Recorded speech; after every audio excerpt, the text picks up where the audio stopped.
यो गर्मीको मौसममा जति प्लान्टमा पानी हाले नि अझ सुक्कै हुन्छ।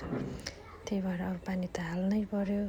अनि पानी हाल्दै गर्दा याद आयो, बारीमा सानो आमको रुख थियो। अनि अब त्यहाँ पनि जानु पर्यो, बाल्टीमा हतार हतार पानी लगेर गइरहेको थिएँ। ठ्याक्क मभन्दा अगाडि यिनीहरू पुगिसकेका रहेछन्।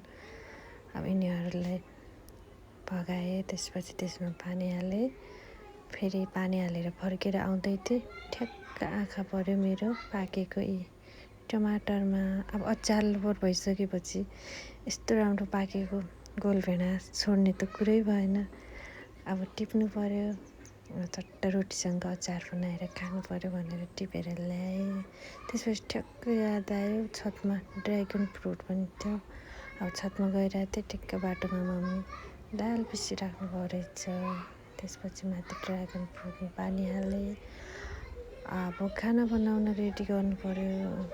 अब अचार, रोटी अनि तरकारी अब खानु पर्यो। तातो तातो रोटी, तरकारी, अचार। कस्तो लाग्यो आजको मेरो मिनी भ्लग? लाइक कमेन्ट गर्दै